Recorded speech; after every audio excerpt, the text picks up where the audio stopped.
2022년 9월 21일 수요일 수요 예배 가운데 참석하신 여러분을 축복합니다. 수요 예배와 금요 예배는 구약의 시가서를 중점적으로 다룰 예정입니다. 구약의 첫 번째 시가서는 욥기죠. 오늘은 이어서 욥기 3장을 보도록 하겠습니다. 함께 읽을 본문의 말씀은 욥기 3장 1절입니다. 제가 받들어 봉독하겠습니다. 욥기 3장 1절입니다. 그 후에 욥이 입을 열어 자기의 생애를 저주하니라. 아멘. 오늘 말씀을 통해 저와 여러분에게 하나님의 은혜가 충만하길 소망합니다. 욥기 3장의 주제를 자기 생일을 저주하는 욥으로 정해보았습니다. 욥에게 언제 끝날 줄 모르는 고난이 다가왔죠. 그런데 욥은 다른 사람과 좀 달라서 다른 주변 사람들을 욕하는 것이 아니라 자신을 저주하기 시작합니다. 우리와는 사뭇 다른 태도 아닌가 생각해보죠. 이전에 보았던 욥기 2장을 참조하면 7일 동안이나 친구들과 함께 침묵하고 있던 욥이 드디어 입을 열었죠. 놀랍게도 그의 첫 마디는 자기의 생일을 저주하는 것이었습니다. 내가 난 날이 멸망하였더라면, 그날이 깜깜하였더라면, 빛도 그날을 비추지 않았더라면, 흑암이 그날을 덮었더라면, 그 밤이 캄캄한 어둠에 잡혔더라면, 나를 저주하는 자들, 곧 리워야단을 격동시키기에 익숙한 자들이 그 밤을 저주하였더라면, 어찌하여 내가 태에서 죽어나오지 아니하였던가? 어찌하여 내 어머니가 해산할 때 내가 숨지지 아니하였던가? 어찌하여 무릎이 나를 받았던가? 이렇게 울부짖으며 절규하는 욥을 상상하면 정말 이루 말할 수 없는 고통으로 아파하고 슬퍼하고 있음을 조금은 이해할 듯합니다. 그것을 말씀을 지켜보는 우리도 심히 고통스러운데 본인은 얼마나 힘들었겠습니까? 여기서 잠깐 구문 하나를 살펴보려고 하는데요. 어찌하여 무릎이 나를 받았던가? 이 표현은 고대 근동의 사회에서 갓 태어난 아기를 아버지의 무릎 위에 올려놓는 관습이 있었는데, 당시 아버지는 그 아기가 튼실해 보이면 살리고 유약해 보이면 죽이라고 명할 수 있는 절대 권한을 가지고 있었다고 합니다. 욥은 본문에서 차라리 그때 아버지의 무릎에서 버려져 죽었더라면 더 좋았을 것이라고 탄식하는 그러한 내용이죠. 욥은 그가 왜 이 세상에 태어나 그토록 모진 고통을 겪어야 하는지 거칠게 항변하고 있는 것입니다. 어째요? 라는 말을 무려 6번이나 외치면서 그는 자기 존재의 시작을 저주하고 있습니다. 그의 탄식에서 욥은 빛과 어둠이라는 개념을 서로 대조하면서 반복적으로 사용하고 있죠. 욥은 그가 태어나던 날에 큰 기쁨과 환호의 빛이 비추었을 것이라 생각합니다. 그리고 자신이 현재 당하고 있는 고난의 어두움과 그 빛을 비교하면서 차라리 그가 태어나던 날이 깜깜하여서 자신이 태어나지 않았더라면 더 좋았을 것이라고 하나님께 항변합니다. 욥은 심지어 리워야단까지 동원하여 자기가 태어났던 날을 저주하죠. 리워야단이 뭘까요? 리워야단이란 바다의 용이라고 불리웠던 전설적인 바다 괴물입니다. 때로 사탄을 지칭하기도 하죠. 개약 성경에서는 주로 악어라고 번역하고 있습니다. 이사야 27장 1절에서는 이스라엘 억압하는 민족들을 상징하는 표현으로도 사용하였습니다. 욥은 지금 죽음에 대한 환상을 가지고 있습니다. 죽으면 모든 고통이 끝날이라는 착각을 하고 있는 거죠. 그러나 지금 욥이 처한 현실은 죽고 싶어도 죽을 수 없는 고통의 연속입니다. 그는 이렇게 사는 것보다는 차라리 죽는 게 더 낫겠다고 큰 소리로 외치고 있는 거죠. 욥기 3장 20절 말씀을 보니까 어찌하여 고난당하는 자에게 빛을 주셨으며 마음이 아픈 자에게 생명을 주셨는고. 그렇죠. 욥은 그의 삶이 송두리째 무너지는 것을 목도하면서 이제껏 그가 믿었던 모든 것들, 그의 신앙, 그의 삶이 모두 모순덩어리요 헛된 것이었다고 생각하고 있는 거죠. 그러므로 더 이상 존재의 의미를 찾을 수 없고, 따라서 자신은 더 이상 존재할 가치가 없다고 생각하는 것입니다. 그는 죽음의 세계에서는 아직 세상에 태어나지 않은 영혼들과 이미 죽은 자들이 모두 평안하게 지내고 있을 것이라고 상상하고 있죠. 욥기 3장 17절로 19절 말씀 볼까요? 거기서는 악한 자가 소유를 그치며, 거기서는 피곤한 자가 쉼을 얻으며, 거기서는 갇힌 자가 다 함께 평안히 있어 감독자의 호통 소리를 듣지 아니하며, 거기서는 작은 자와 큰 자가 함께 있고 종이 상전에게서 놓이느니라. 이 구절에서 욥은 거기서는 이러한 말을 4번씩이나 반복하고 있죠. 욥이 그만큼 죽음의 세계를 동경하고 있었다는 뜻으로 해석됩니다. 그러나 이것은 그의 오해죠. 죽으면 모든 고난이 끝날이라고 생각하는 것, 죽음으로써 고통받는 현실에서 도피하고 싶은 욕구, 죽음이 달콤한 매력으로 다가오는 것, 그것은 욥뿐 아니라 고난받는 자들이 모두 공통적으로 경험하는 무서운 유혹입니다. 죽는다고 문제가 해결되지는 않습니다. 죽음은 죄에 대한 하나님의 심판이기 때문이죠.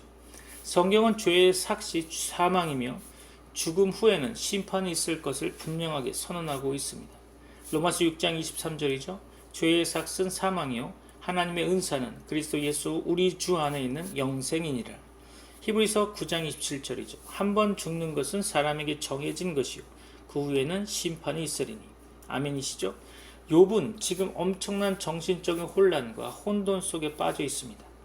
그의 영혼이 절망의 수렁에 빠져서 올바른 사고, 올바른 판단의 기준을 상실한 거죠. 고난 가운데 허우적거리면서 욥은 하나님의 시각으로 고난을 바라볼 능력을 잃어버렸습니다. 욥이 생각했던 것처럼 그의 삶이 무의미했던 것은 아니었죠. 다만 하나님께서 욥의 불순물을 제거하고 정금으로 만드는 과정에서 그의 삶이 일시적으로 허물어지는 것처럼 보였을 뿐입니다. 그렇다면 욥기 제3장의 의미는 무엇일까요? 그것은 욥이 고난 중에 있는 모든 성도들을 대표하여 그들의 고통스럽고 괴로운 심경을 너무도 솔직하고 적나라하게 대변하고 있다는 점이죠. 욥은 지금 살아있는 생생한 육성으로 조금도 가식도 없이 그의 절절한 고통을 하나님께 이야기하고 있습니다. 욥의 이야기는 바로 오늘 우리들의 이야기죠. 욥기 3장의 클라이막스는 23절일 것입니다. 욥기 3장 23절 볼까요? 하나님에게 둘러싸여 길이 아득한 사람에게 어찌하여 빛을 주셨는고. 아멘. 그토록 극심한 고통과 재난 가운데 탄식하던 욥은 자신이 아직도 하나님께 둘러싸여 있다고 고백합니다. 비록 음식만 보아도 탄식이 나며 물이 쏟아지는 것처럼 심한 앓는 소리를 내고 있지만 욥은 자신이 여전히 하나님께 둘러싸여 있다고 고백합니다. 모든 것을 빼앗겼지만 그는 여전히 하나님께 둘러싸여 있는 것입니다. 그에게는 오직 하나님만 남은 거죠.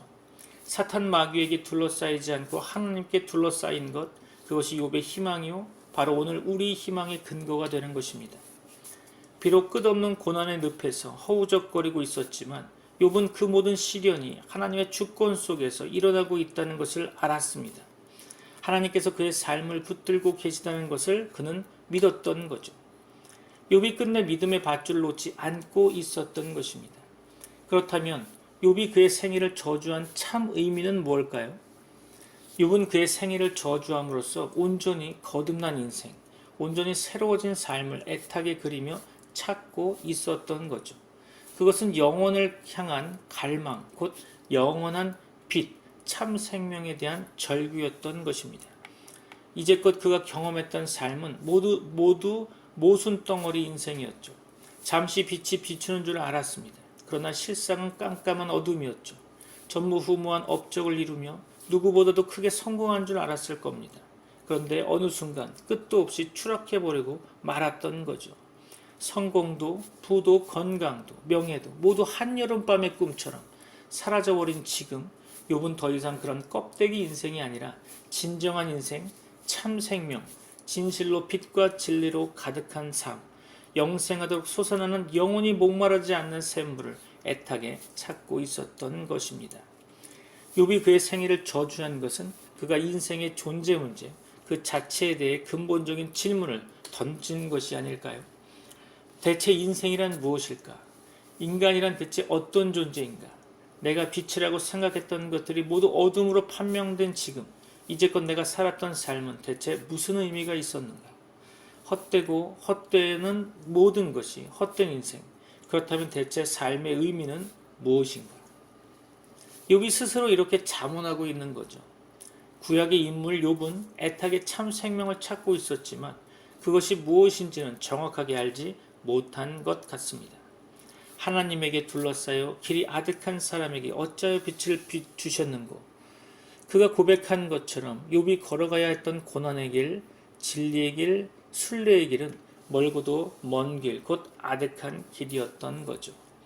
그러나 예수님께서는 우리 신약을 살아가는 성도들에게 참빛 곧 참 생명이 무엇인지 분명하게 말씀해 주셨습니다. 요한복음 1장 9절이죠. 참빛 곧 세상에 와서 각 사람에게 비추는 빛이 있었나니. 요한복음 4장 14절이죠. 내가 주는 물을 마시는 자는 영원히 목마르지 아니하리니 내가 주는 물은 그 속에서 영생하도록 솟아나는 샘물이 되리라. 고린도후서 5장 17절이죠. 그런즉 누구든지 그리스도 안에 있으면 새로운 피조물이라. 이전 것은 지나갔으니 보라 새 것이 되었도다. 아멘. 부자여 관원이었지만 욥과 같이 영생을 사모하여 하나님의 나라를 갈망하던 한 사람이 있었습니다. 밤에 예수님을 찾아왔던 니고데모죠. 그에게 주님이 말씀하셨습니다. 요한복음 3장 5절로 6절이죠. 예수께서 대답하시되 진실로 진실로 내게 이르노니 사람이 물과 성령으로 나지 아니하면 하나님의 나라에 들어갈 수 없느니라. 육으로 난 것은 육이요 영으로 난 것은 영이니. 아멘. 사람들 중에는 일생을 살면서 단 한 번도 인간의 존재 근원에 대한 질문을 하지 않고 사는 사람들이 있을 겁니다. 성도들 중에도 일평생 단 한 번도 나를 향한 하나님의 뜻이 무엇인가 묻지 않고 사는 사람들 또한 있을 것입니다. 하나님 앞에서 나는 과연 어떤 존재인가? 나를 향한 하나님의 뜻은 무엇인가? 내가 과연 하나님의 뜻을 발견하고 그 뜻대로 살고 있는가? 내가 과연 하나님께 둘러싸여 있는가?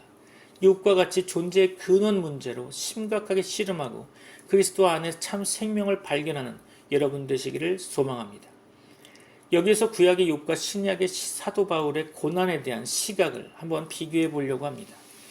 욥은 지금 그가 당하고 있는 고난에 지나치게 깊이 함몰되어 있는 것 같습니다. 그의 관심은 지극히 개인적인 차원이죠. 곧 그와 그의 가족과 재산의 범주를 벗어나지 못하고 있습니다. 반면 사도 바울은 주 예수 그리스도를 위해 적극적으로 고난에 참여하며 고난을 감수하는 신앙을 갖고 있었습니다. 바울은 고난의 사도죠. 복음과 교회를 위한 고난뿐 아니라 바울은 그의 몸에 육체의 가시가 있었다고 고백합니다. 고린도후서 12장 7절이죠. 여러 계시를 받은 것이 지극히 크므로 너무 자만하지 않게 하시려고 내 육체의 가시 곧 사탄의 사자를 주셨으니 이는 나를 쳐서 너무 자만하지 않게 하려 하심이라. 아멘. 가시라는 말은 원래 말뚝이라는 의미를 가지고 있습니다. 바울은 복음 사역 내내 그 말뚝 같은 고통에 시달렸다는 거죠. 오죽하면 바울이 그것을 육체의 가시 곧 사탄의 사자라고 표현했겠습니까? 육체의 가시, 말뚝 같은 고통, 사탄의 사자. 그러나 바울은 그 고통에 빠져 함몰되지 않았습니다. 오히려 복음을 위한 고난의 여정 속에서 바울은 기뻐하고 또 기뻐합니다.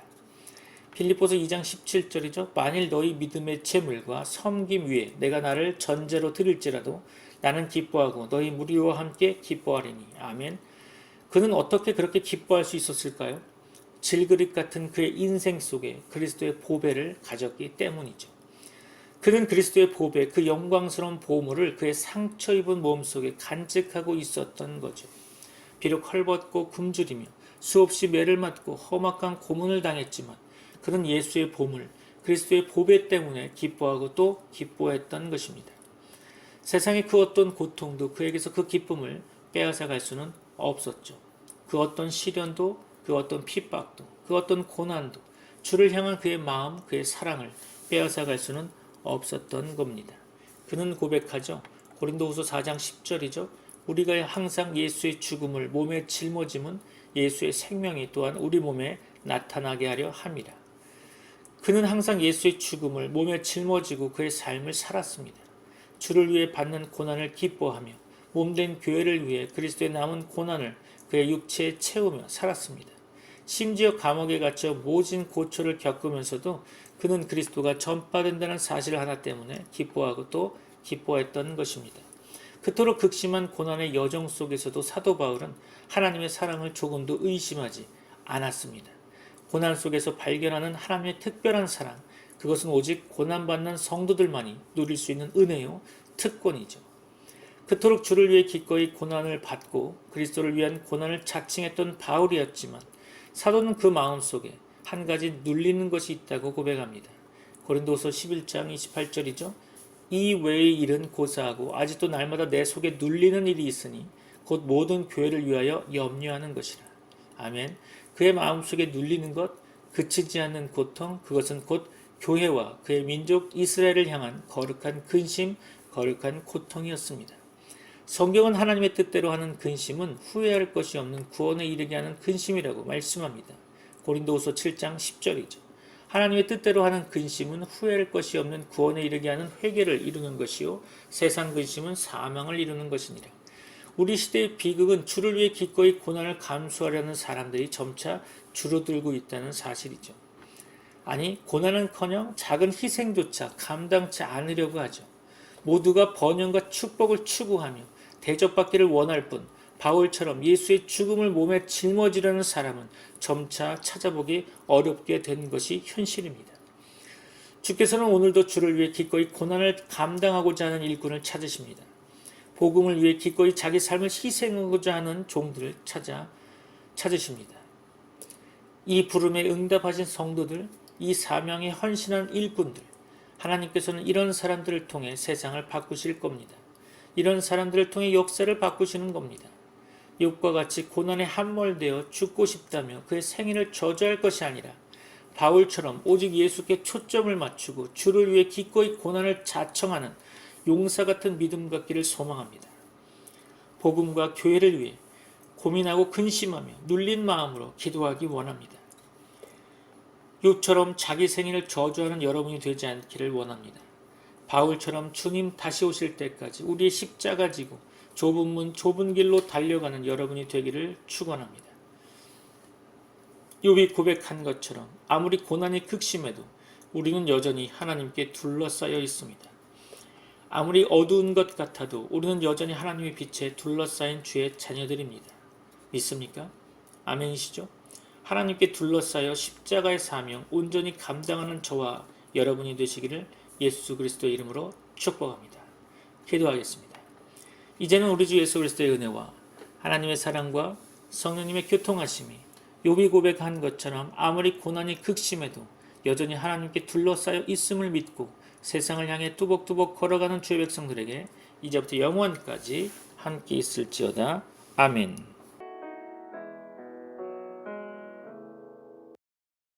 예수 가장 귀한 그 이름 예수 언제나 기도 들으사 오 예수 나의 손 잡아주시는 가장 귀한 그 이름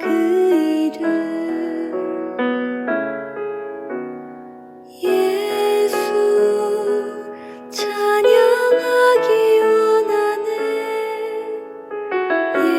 예수 처음과 나중 되시는 오 예수 날 위해 고통당하신 가장 귀한 그 이름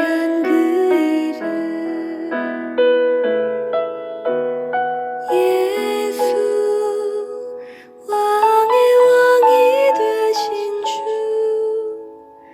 예수 당신의 끝없는 사랑 오 예수 목소리 높여 찬양해 가장 귀한 그 이름